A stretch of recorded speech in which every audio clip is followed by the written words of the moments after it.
In recent weeks, a new way of playing Charizard has popped up, and I gotta say, it's pretty interesting, especially if you're interested in a potential post-rotation build of Charizard EX. It's not perfect, but I do think that there are signs that this might be the way Charizard goes going forward while also being very strong right now. I'm Jet from InThirdPerson.com. Make sure to like the video, subscribe to the channel, and let's talk about this new variant of Charizard EX with Terapagos EX. Charizard EX is a Stage 2 Darkness Pokemon with the amazing ability Infernal Rain, which lets you accelerate 3 fire energy from your deck to your Pokemon in any way you like when you evolve up to Charizard EX. And most of the time, you're going to be using this to power up Burning Darkness, where it does 180 damage plus 30 more damage for each prize card your opponent has taken. It gets stronger as the game goes on, and when your opponent's taken 5 prizes, this is swinging for 330 damage, which is enough to one-hit KO pretty much anything in the game. And we've seen Charizard decks many a time, and we know that we oftentimes see Pidgeot EX here with that quick search ability. Lets you search your deck for a card of your choice from your deck and put it into your hand, then shuffle your deck.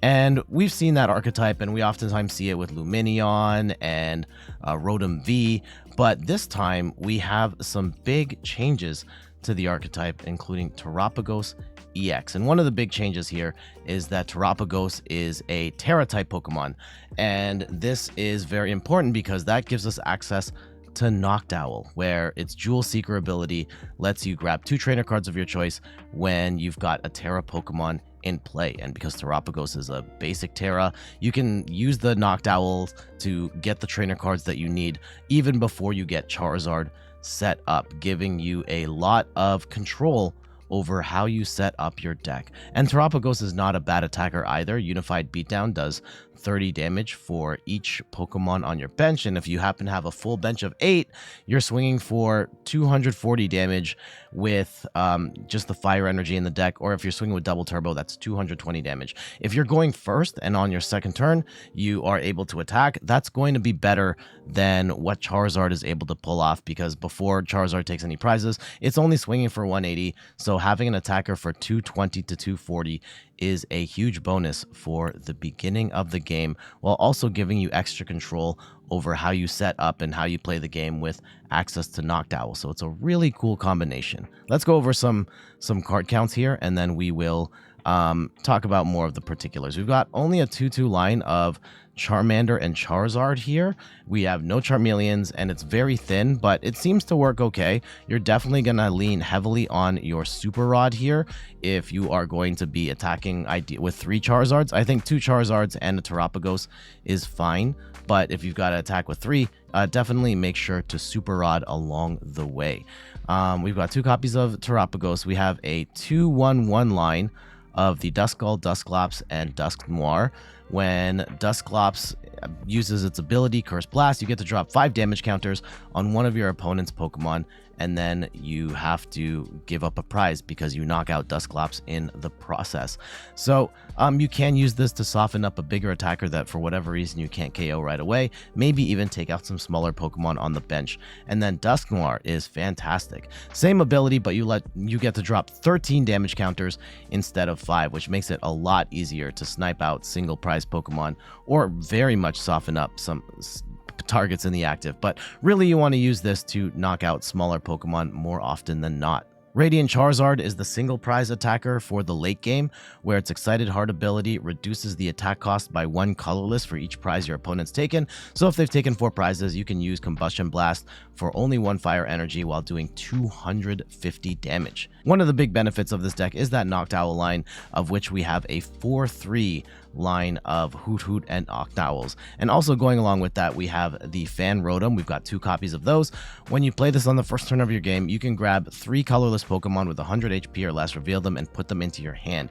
This can get you stuff like your Hoothoots, your Noctowls, and even your Pidgey, of which we've got a 1-1 Pidgeot line. So Fan Rotom, incredibly clutch, can even be an attacker in certain instances, like against something like a Mimikyu. Assault Landing does 70 damage if there is a stadium in play, so keep that in your back pocket as a potential tech.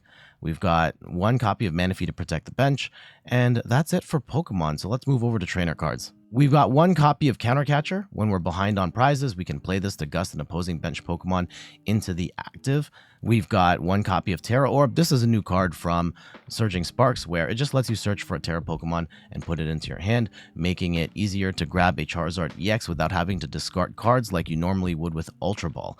We got 1 copy of Jacq. Really nice update to this deck. Lets you search your deck for 2 evolution Pokemon, reveal them and put them into your hand, then shuffle your deck. That can grab you the Pidgeot and the Charizard at the same time. Could also grab you the Dusknoir as well, or the Dusclops for that matter. So lots of utility for Jacq here, especially in the context of having Noctowls and Pidgeots that can help you set up and grab even more things. 1 copy of Prime Catcher to gust an opposing bench Pokemon to the active as an item, and then you have to gust one of your bench Pokemon into the active, but that's not that big of a deal. This is just the best ace spec in the game and will pretty much lead you to getting 2 prizes each time you play this if you play it right. So fantastic card in this deck. Morty's Conviction's a really interesting tech here, where if you discard a card, you can draw a card for each of your opponent's bench Pokemon in a world where there's a lot of Tera decks running Area 0 Underdepths. Then you can actually just draw 8 cards, which is absolutely fantastic. Only 1 copy here, but very cool addition to the deck considering the current meta. We've got 2 copies of Night Stretcher, which lets you search for a basic or like a Pokemon or a basic energy card and take it from your discard pile and put it back into your hand. 3 copies of Nest Ball to get our basic Pokemon down. 1 copy of Professor's Research lets us discard our hand and draw 7, one of the best ways of refreshing our hand in the game. 1 copy of Thorton, which lets you swap out a basic Pokemon from your discard pile and put it somewhere in play, whether it's in the active or the bench, while also carrying over all of the stats from the previous Pokemon that was in play. So this can help you surprise your opponent with, say, a second Radiant Charizard towards the end of the game or something like that. We've got 3 copies of Iono for hand disruption. Both players shuffle their hands, put it to the bottom of their deck, and then draw equal to the number of prize cards remaining. Can be a great way of making comebacks as you give them fewer cards than what you have, assuming you're behind on prizes. 1 copy of Professor Turo Scenario lets you put one of your Pokemon in play into your hand and you discard all attached cards. This can be a great way of bumping any sort of liabilities off the board, like a Fezandipiti EX if you've already drawn your cards and now you just kind of need to take it off the board to remove any 2 prize liabilities in play.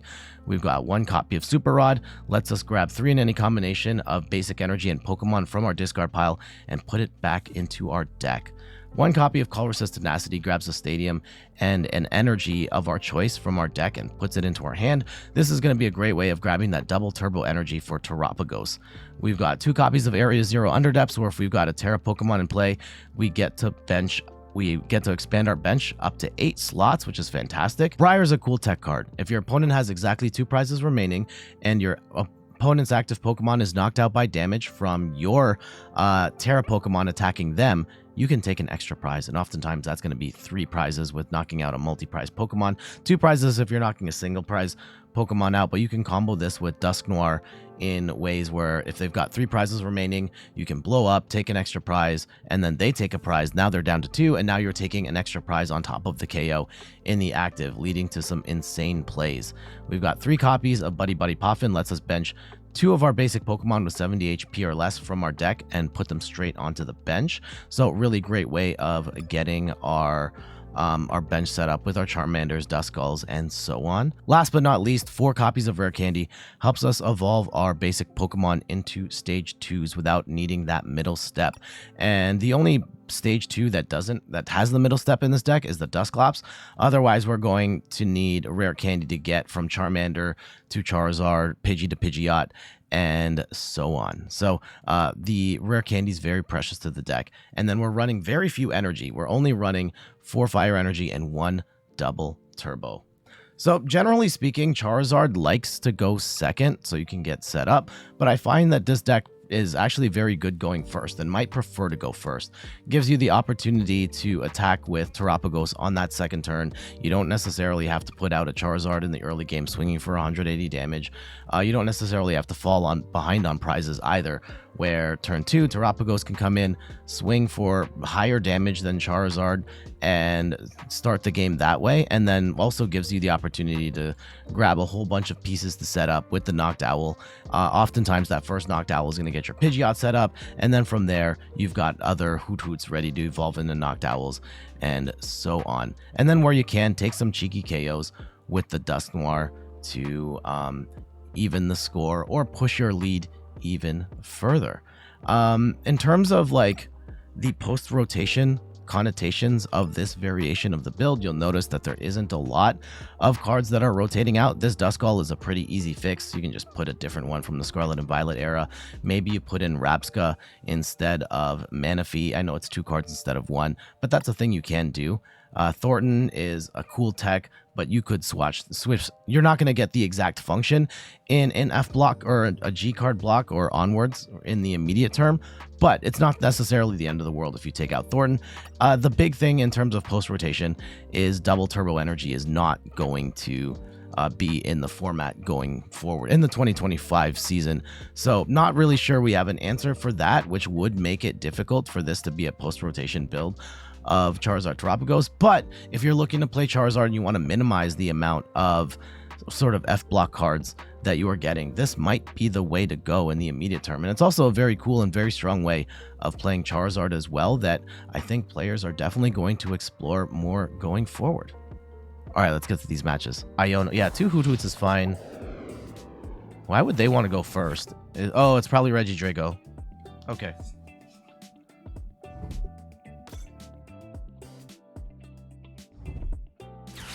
Guessing it's Drago. Yeah, against the Zard deck, Drago does feel kind of bad. Or, yeah. I know we're technically Terapagos, but, like, y'all know what I mean. Oh, Lightning. It's just Raging Bolt? Why would Raging Bolt want to go first? Okay. Okay. Go off.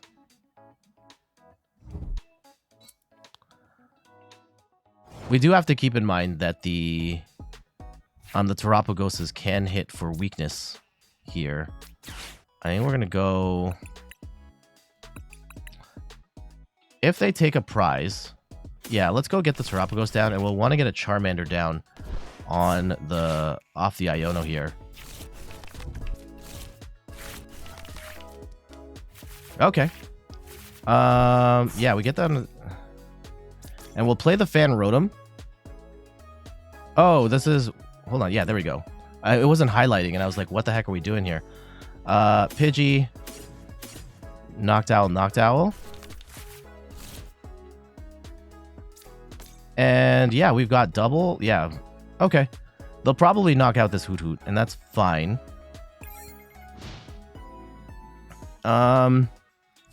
What is the play? Like, if we have Defiance banned, then we'll just go in with Zard after this.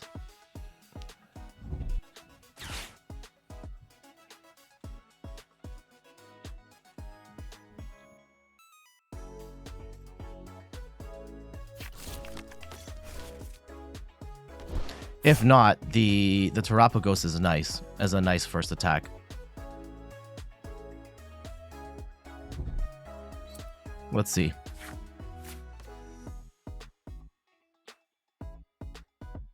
I have a feeling they're going to knock out the Hoothoot.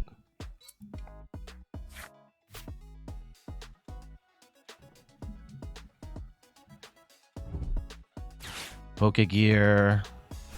Oh, they bricked. They bricked. Okay.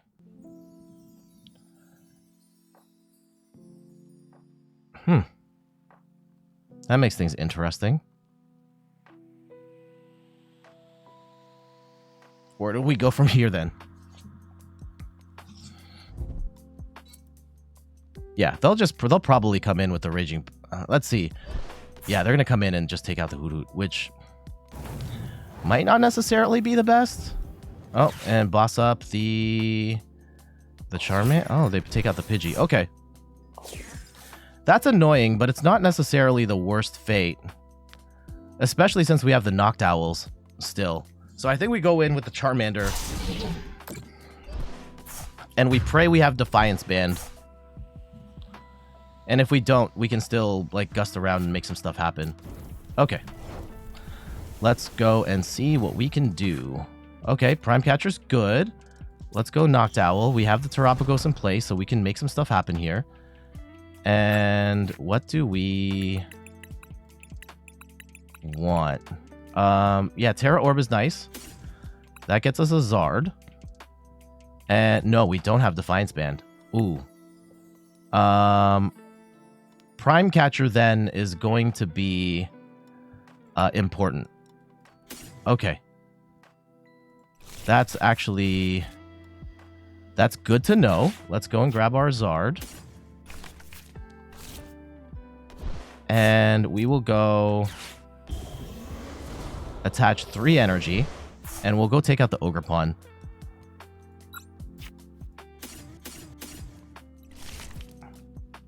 One, 2, 3. We'll attach to the Rotom.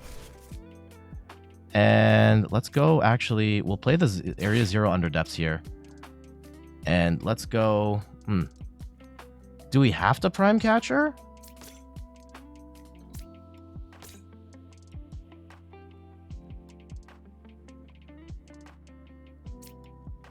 Because, yeah, we just take the 2. Yeah, let's hold out on the Noctowl for now. Let's go take out this Ogerpon.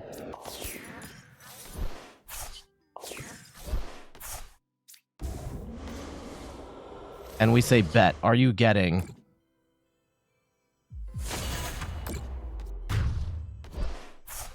Are you getting, like, 4 more energies in play? You could. Absolutely can.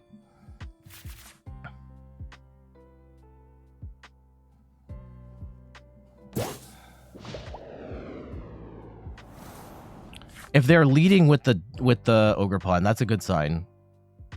They're not getting 3 grass energy on an Ogerpon right now.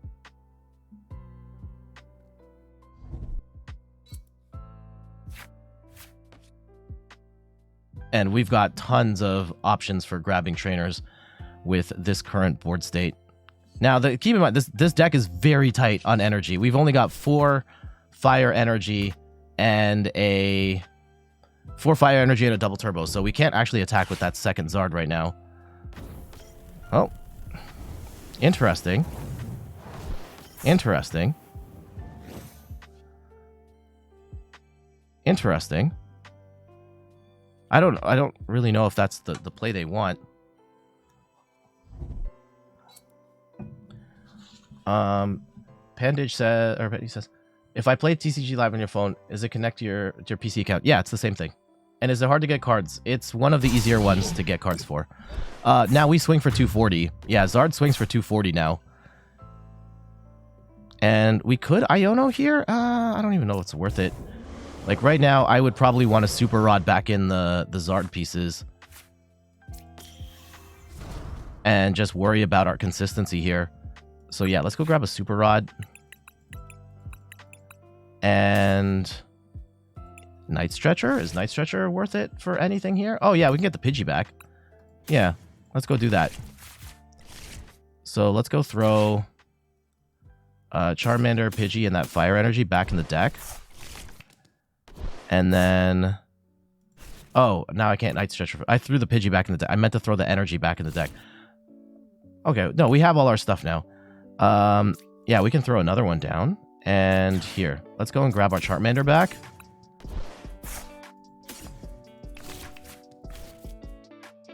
Because, yeah, right now we're swinging for 240.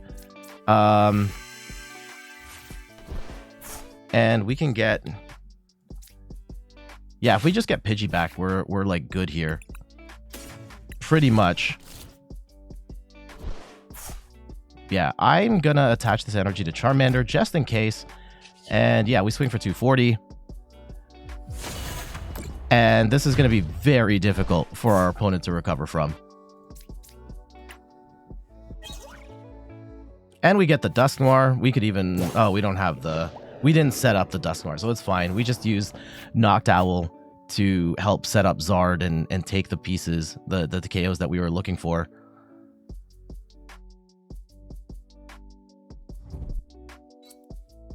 So they might get the KO here. They absolutely could get the KO here. And we can go about this a couple of ways, because we can actually just swing with Terapagos and take the KO on the... Let's see how they play it, though. Like, if they're going to swing with Terapagos, it might be worth... I think we put Pidgey in the active and we see, because I didn't actually check to see if we pressed the double turbo energy. Yeah, but Terapagos would take the KO here. Playing it a little backwards, in the sense that we usually want to attack with Terapagos first and then use Zard as our end game attacker here. But this might get flipped on its head, especially... They got rid of the charm, though, so I don't think they're thinking about Terapagos being an attacker here.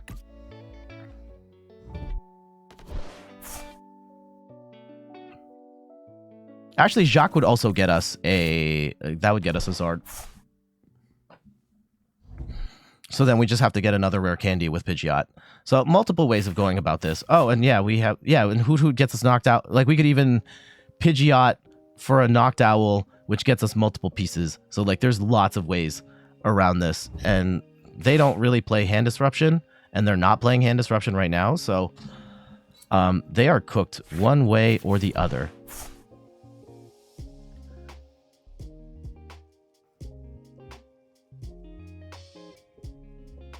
Yeah, if we can knock them out with Terapagos, I would like to knock them out with Terapagos, just to show that, hey, Terapagos can attack here as well. And yeah, they're going to take their cheeky Charizard KO with the Ogerpon. And hey, power to them.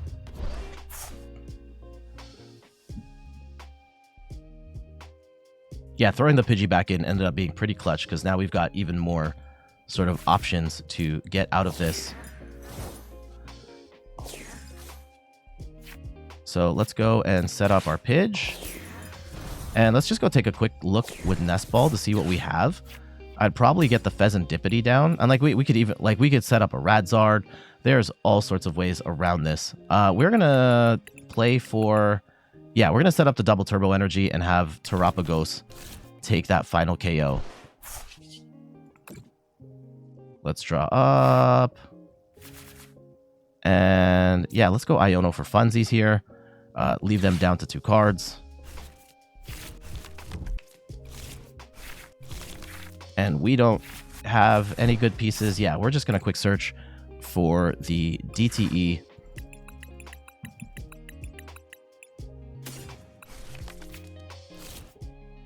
And Terapagos is going to finish this game for the win.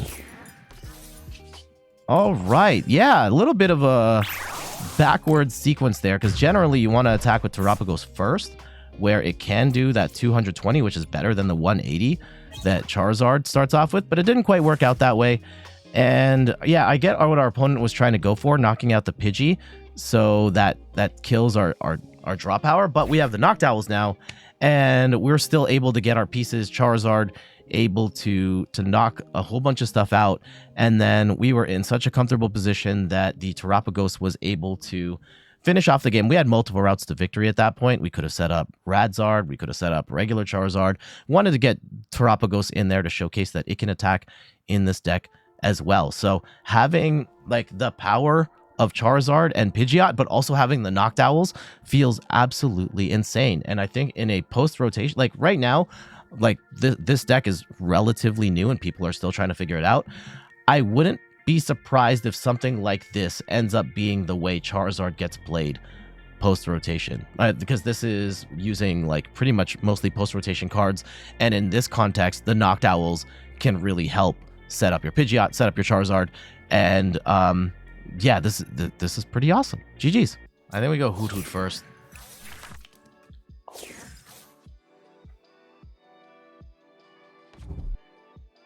Yeah, I think that's the Radzard. Okay. What is the play here? I think we go double Hoothoot. Fan Rotom, Noctowl, Pidgey, I think is the play. Oh, hold on. We can't do any of that stuff.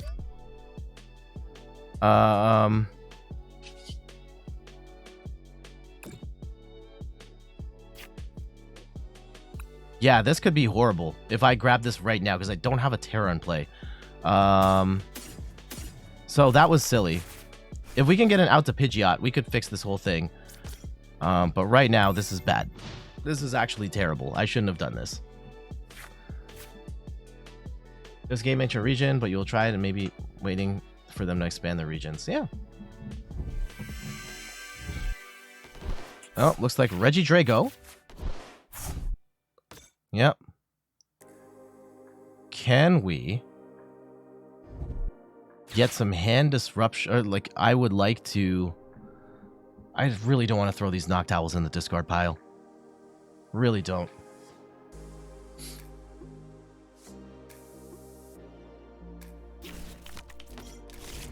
Oh, they're going to have to churn and burn on this hand. Or on this deck.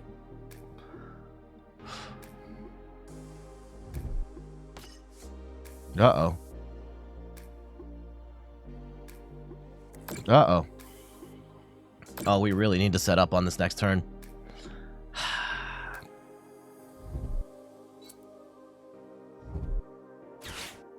Oh, and what are we prime catching up? Okay. They're protecting the Radzard.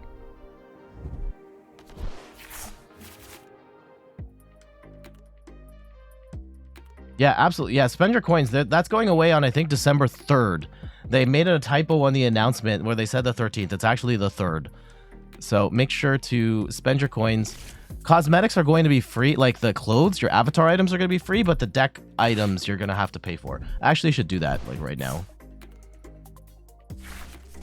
This is a bad start for us.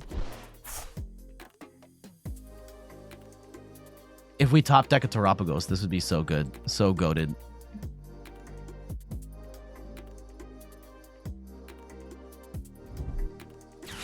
Uh-oh.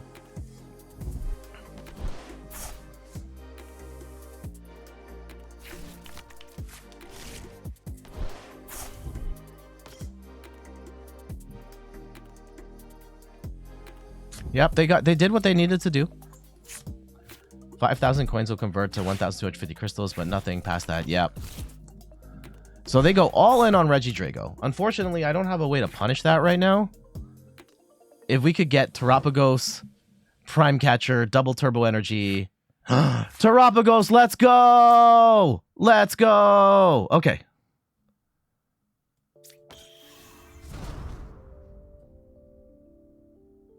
How do we do this? Because we get... I think it's... How do we do... Is it Jacq? I think it's actually Jacq here gets us the second piece. Jacq Rare Candy. That gets us 2 rare candies. Yeah, I think that's the way we play it, right? And then we play Jacq to get us a Pidgey or Pidgeot and a Charizard. The Charizard and the Pidgeot.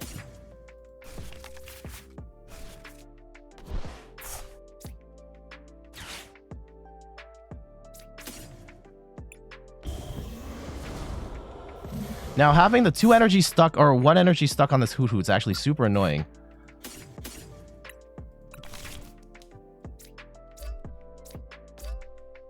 Do we have Prime Catcher still? If we have Prime Catcher and we can gust up the Drago, that would be phenomenal. Let's go on a quick search here real quick. And... if we Prime Catcher up, yeah, we go swing on the Drago. And just put them in a very bad spot. Now, we're not one-hit KOing them. And we could be leaving food on the table here. I could regret this. Absolutely could regret this. But getting in a big swing here with them having no real follow-up.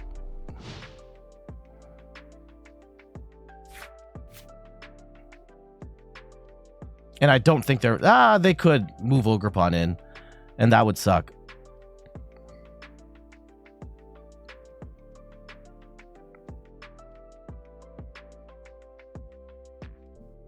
Let's see. It's right. It's Haxorus and Giratina in the discard right now.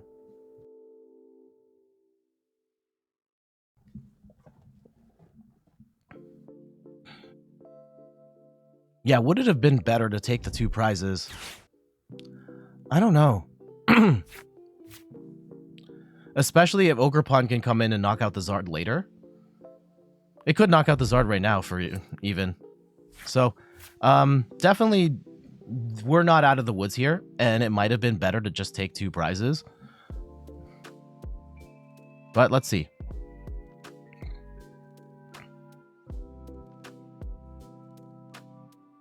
They're going to Legacy Star. The Swinging Fiend could be... No, that's not going to work at all. No. Yeah, that's the basic attack. Like, you knock out a basic, and, like, you might knock out that Hoothoot, but that's it. Or the Fan Rotom. What's inside of Surging Sparks? Pikachu, Ceruledge, or Chaludon. It's not necessary. It's not the best set, to be honest. Let's see what they grab. They didn't... yeah, they could get the energy switches, but they still need a fire energy here. Which they may or may not have. And we need to set up, like, a legit second attacker. Ooh! Terry's annoying. Losing Terapagos here could be an... you know what? Like, if they're just gonna attack the Terapagos, this might be ideal. This might actually be ideal. Boss? No, they're gonna boss up Zard. Okay. So that sucks. That sucks. It's not necessarily the end of the world. We should take this out if I sequence this right. So let's bring Pidgeot up. And yeah, second Terry could be kind of cool. Let's go and try and fill our bench here as much as we can. So we're going to go grab Area 0 Underdepths. And we'll grab Buddy Puffin. Do we want to Night Stretcher right now? No, we've got some stuff. Okay. So let's go and Area 0 Underdepths. And we will go Buddy Puffin for a Charmander. And I guess a Duskull could be good because we can knock out the... Oh yeah, we can knock out potentially this Regidrago later. Okay. And we need... What else do we need? I need a double turbo energy for sure. I will go and grab... Actually, I should have put Noctowl up. That was kind of a waste here. Okay, I'm going to grab the Charmander to fill the bench. And let's go let it rip on our cards here. Hopefully we get the double turbo energy. We do not. That's unfortunate, but that's okay. We will quick search, and hopefully we have the DTE in hand. Yeah, we didn't prize the DTE. Now, we have to find a rod or some sort of recovery here, because all of our stuff is accounted for. Swing for 220. There we go. They have to shrink back down. Now they're in a world of hurt. Like, how are they getting 2 energy on anything right now?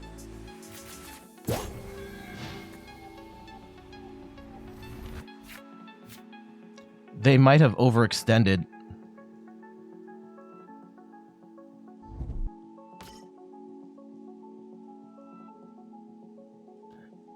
And do we have boss in the deck? Because then, yeah, we just boss up Regidrago. And that should be it. Oh, we could take 3 prizes here. Potentially take 3 prizes if we can get a rare candy. Rare candy, Dusknoir, Gust. I don't know if we're going to get all those pieces, though. Let's see how they go about it. I'm guessing they switch the Hawlucha into the active.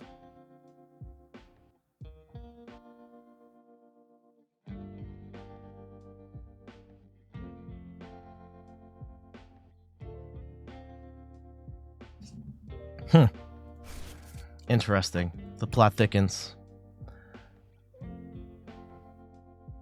Yeah, they might have overextended with the Charizard. I think they didn't think the Terapagos could attack, which is why they went all in on the Ogerpon attack. Because now what? Yeah, bring in the Hawlucha and pray is really their answer.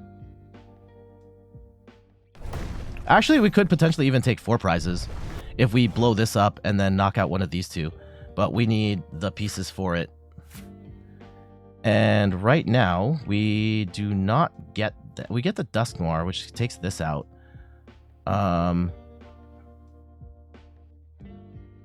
Is that what we want to do? Let's quick search.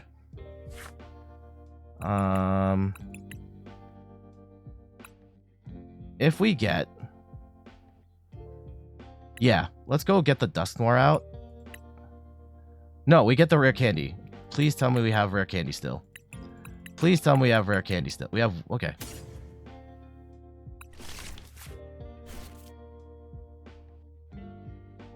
And let's go grab a Dusknoir here. And we'll get rid of Manaphy and Noctowl. Or, yeah, Duskull at this point. No, we keep the Duskull. Let's get rid of the Colress Tenacity. That's not going to help us at this point. And we'll go grab a Dusknoir. Oh, we could have grabbed Zard.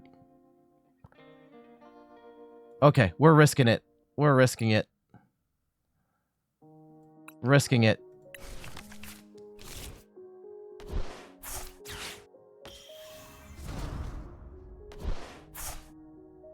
And I'm going to put...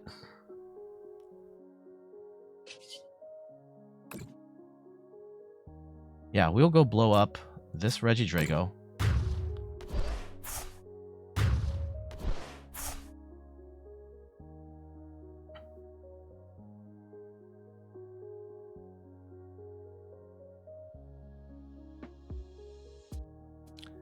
And what do we get for those 2 prizes? If we can get the pieces for something amazing here.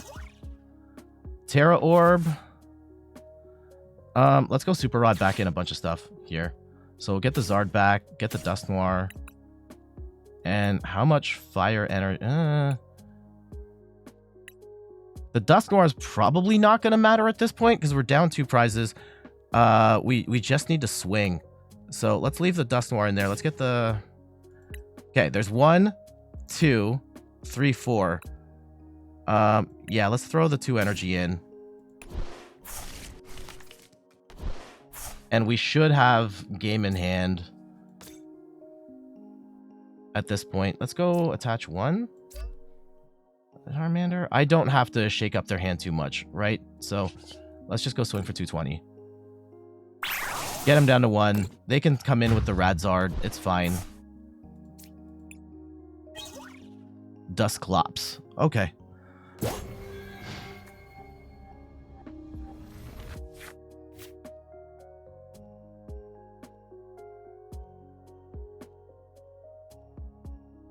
I guess a Hoothoot would have been better in that Duskull spot, because then we could Noctowl and then we get 3 pieces instead of 1 in the catastrophic event that they Iono us here, which it's possible, absolutely possible. But yeah, this is going to come down to their Radzard. Okay, Fez. And thank you for the follow, Cider03.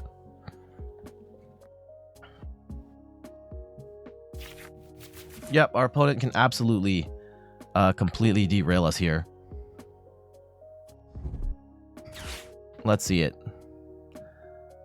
Just like an Ursaluna or something. Excuse me.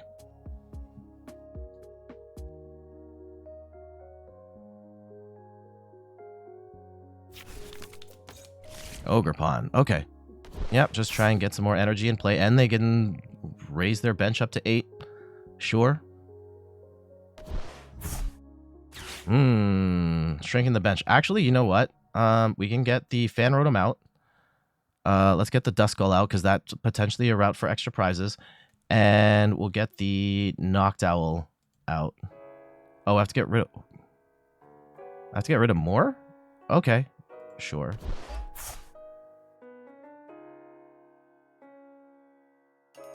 I don't think that's gonna matter here. If anything, I just made it harder for them to make some sort of crazy last minute play here.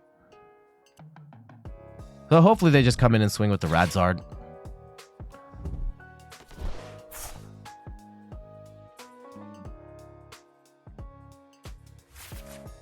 English is a good, sorry, misunderstood. Oh yeah, no worries. Totally understandable. Twitch is a global platform, and people from around the world are coming. I truly appreciate you going out of your way to try and connect with me, even if this isn't your first language. All right, just swing. Just swing. Oh, of course there's an Iono here. Okay. So, yeah, not ideal. Absolutely not ideal here.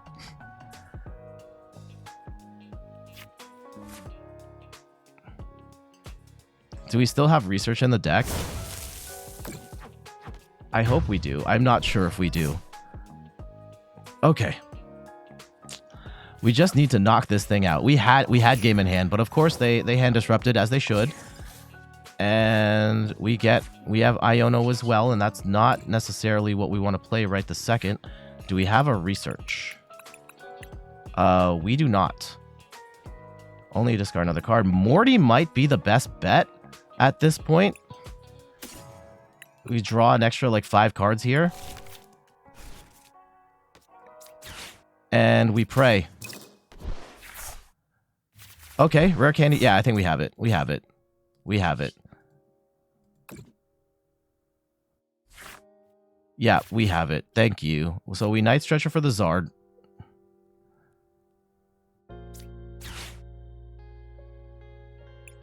Oh, hold on. Hold on. Oh, we don't have the Zard. Okay. Well, the Zards are in the deck, so this doesn't matter. Actually, we'll just get the energy back. Here. I think they're in the deck. They must be in the deck. Hold on. We're fine. We're fine. I knew we threw the Zards back. Okay. So let's go retreat into the Zard. And we'll go evolve the one in the active. And we push this game out of reach. Yes, absolutely. So we'll just attach one. Just to this one. And we swing for the win. GG's. 330 damage. So even after Ogerpon came in, like we swung, and maybe going after the Regidrago as early as we did might not have been the best idea. We did make up for it. We did make up for it, right? We were able to take that out with Dusknoir later and just kind of bank that damage for a later play, and we took 3 prizes on that turn, which was nuts. I think the big mistake they made was going all in on the Ogerpon early. I think they thought they were playing it cute, and they probably didn't expect the Terapagos to be able to attack, but that was able to one-hit KO the Ogerpon, which put them on the back foot. We take 3 prizes on the following turn, and then we were, thankfully, after the Iono, we were able to get the pieces to get our final Zard set up to take that win. GG's. There we go. That is a look at Charizard with Terapagos. This deck impressed me a lot with its consistency and its firepower. Some really cool combos you can make happen with this deck, and I do think there is potential for this to maybe be the way that Charizard is played post-rotation. I think it's still too early to call, and there'll be question marks about the way that the energy is put there. In particular, losing double turbo energy makes it harder to use Terapagos as an attacker, but I do think that there is the potential for this to be the post-rotation build for Charizard, assuming, and like right now it's still a very strong deck as well. So if you want to play something that doesn't include some of the bigger F block cards, I mean, we still have like Radiant Charizard, and you kind of can't get away from that among some of the other cards. But if you're looking to find a different way to play Charizard that is new, different, potentially better in terms of how much control you have. Being able to grab cards with Pidgeot and Noctowl across multiple turns is phenomenal, and I really enjoy it. But for now, I gotta get going. Thank you so much for watching. How much do you believe in this new take on Charizard EX? Let me know in the comments below. But for now, I gotta get going. Thank you so much for watching. You can find me on all the things: YouTube, TikTok, Twitter, and Instagram at In3rdPerson. You can find me on Twitch at In3rdPerson, where I stream the Pokemon trading card game every Sunday at 10 a.m. Eastern Time. And check out the website, in3rdperson.com, for more articles and videos on video games, board games, and other nerdy pursuits. So until the next one, I'll see you later. Bye-bye.